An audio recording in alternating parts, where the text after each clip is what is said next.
Hey everyone, welcome back to Walk Talk Run. I'm Mehran, and today we're diving into a question that's been buzzing across the gaming community. Is the gaming industry dying? You've probably heard the news. Massive layoffs hitting big studios, interviews filled with uncertainty from developers, and constant debate among players about what's next. But is this really the sign of a collapsing industry, or is there something deeper going on here? In this video, we're going to unpack recent developments, listen closely to what industry insiders have to say, and together figure out if these are warning signs of trouble or simply growing pains of an evolving gaming landscape. Let's get started, and don't forget to join the conversation down below. I'm eager to hear your thoughts too.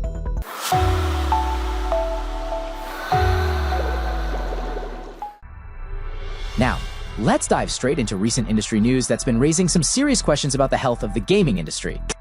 In early July, Microsoft shook the gaming community with an announcement of around 9,000 layoffs. That's roughly 4% of its global workforce, with the Xbox division being hit particularly hard. Major game projects like the highly anticipated reboot of Perfect Dark by the Initiative and Rare's Mysterious Everwild have been canceled, leaving many gamers and developers uncertain about the future. Sony hasn't been immune either, recently cutting around 30% of its workforce at Bend Studio, resulting in about 40 employees losing their jobs. This move came alongside the cancellation of an unannounced live service game, indicating struggles even among gaming giants.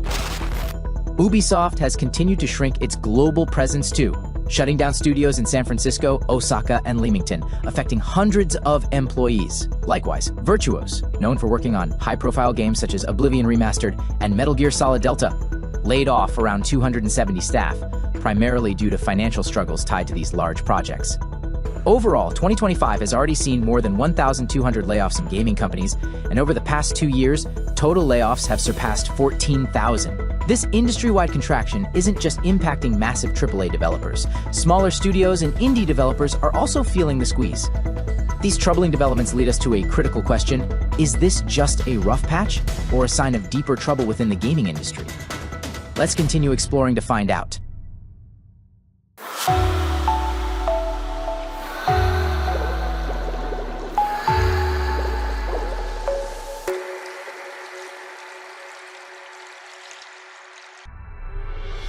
Now, let's take a closer look at what industry experts and insiders are saying about the situation. Matthew Ball, a well-known industry analyst and CEO of Apillion, sees this downturn as a correction, a necessary constriction after overexpansion following the pandemic boom. In his words, this is a transitional period that may seem painful, but could eventually drive innovation and reinvention across the industry. Johan Palestit, director of Helldivers 2, shared his perspective at the 2025 Game Developers Conference. He described the industry's death and rebirth cycle as natural, but said it's unnecessarily brutal right now because many companies are playing it safe, trying to replicate past hits instead of pushing creative boundaries. According to him, bold innovation is key to surviving these tough times. Over at Unity, CEO Matt Bromberg described the moment as an apocalypse of live service games.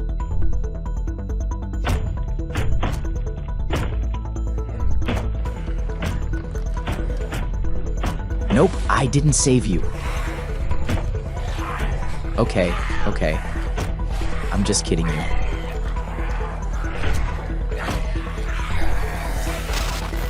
Yet, he remains optimistic, suggesting the industry's future lies in gameplay innovation rather than just big budgets and flashy visuals. Bromberg believes this period will push developers to explore new devices and creative experiences. But not all voices are so hopeful. A recent PC Gamer report revealed how Microsoft laid off about 200 King employees and began replacing them with AI, the very AI tools those employees had helped build.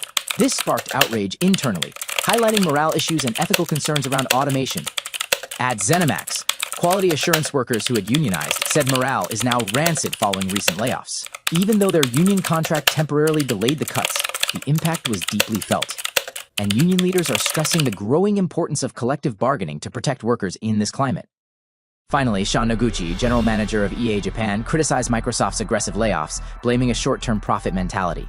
He called this approach unsustainable and wasteful, lamenting how it sacrifices long-term creative projects for quick financial returns. So, what do these voices tell us? The industry isn't dying, but it is facing a hard reckoning. Innovation and adaptation are key to moving forward, but developers are also calling for fairness, sustainability, and respect for the people behind the games. In the next part of the video, we'll break down what factors are driving these changes and whether there are signs that a recovery could be on the horizon.